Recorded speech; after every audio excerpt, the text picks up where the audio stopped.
Rrjeti elektrik i amortizuar është thyrë një problem shqetësues në fshatin Hotiri në bashkinë Shkodër. Situata bëhet më e rrezikshme për fëmijët e zonës që kalojnë çdo ditë pranë kësaj rruge me tela që ndodhen poshtë yllave.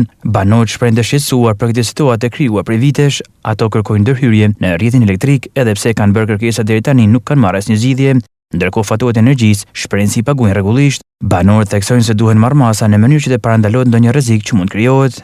Sa problem rrjet elektrik, qërkuan shkolla, qërkuan pëm, qëra është të atje, mas bencit është të kudën rajt. Qëra, ta në nëzvesh në kabinat, kabojt, qëra të kabin tonë të. Kur bjen shi ka kohë keqa, keni frikë për me kalu në rrugë? Si s'kena frikë për kalu? Ta shtëri 10 vjetë një shto mojë men, s'kena lëvizon, s'kena bu ka i shtu dhe ven, ka i shtu. E ka i tëllë që të përnë, të përisa si i radisin, në për komunën, në për bashkjef i marrin ato, edhe vazhdojnë gjenje që shtu, i shtu i dojnë. Po më ra telin tokë teli kputet e bën ala menasht. A bën teli. Fëmia ton fëmijë të turë, fëmijë nuk më çuni dhe çito. Na shkolla, na shkolla shkollë, në rrallën e një kë.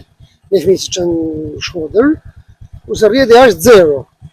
0, na, çorate, shukoj, ja shifë më sy tu tjetër. Pa kolla çora. 2 metër gjysmë tokë është. Shkoj në tokë, kush është morë kush të hiç. Bëjta të kena pagur rregullisht, nuk kena thanë, kush bë prit një pak, kështu tash me prit. Drejmi, domethënë prit edhe herë, kështu po presim. 20 herë janë rrezuar telat me rrjetet. Fëmijët e kam që lëvizin, s'më në lidhje thonë fëmijët. Pra nëna edhe thonë keshit i kam, kush s'ka arë me godit. Nuk keni marrë masa? Ja, se se ndej tash. Qërat ku është teli atje, se? Mu ma dasht me hibe me godit atë.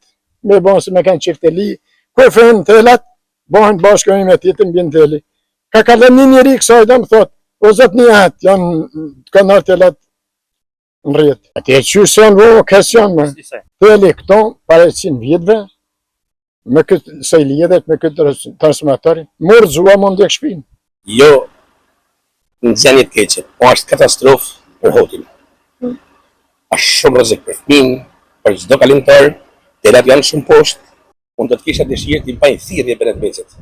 Siç u kanë kërkuar votat të kësaj krykit, dhe ja kam dhënë votat, ashtu ti bjen mbrapa edhe për rrjetin elektrik. Që ti çojnë të tela, ndrohen me kabuj, dhe bëhet i punë se më ne ku humbin 10 fëmijësh, 3-14 vjeç. Amo në moshë re, apo edhe më lart, nuk kemi se ka për të ngritur. As bëni teci, as këta punojnë si tjerë, as kërë të lakë fshatit që janë këto. Kja është një diçka që duhet 1 orë më parë. Telat poshtë më kap korrenti edhe fëmijë. Si ka shtërngo kush telat, su ka kush më rapan. S'kena frikë më kalu për nën tela për nën asi. S'na bje kush më rapan. A i keni thonë kujt që me marrë masa? Kena thonë s'ka kush më rapan, kena një 4-5 herë. Kena dorë, s'na kora kush më rapan. Institucionet përgjegjëse duhet ndërhyjnë në kohë në mënyrë që të mos përsëriten ngjarje të rënda si ajo e Durrësit, ku para pak ditësh një 43 vjeçar humbi jetën pasi ra në kontakt me rrymën elektrike.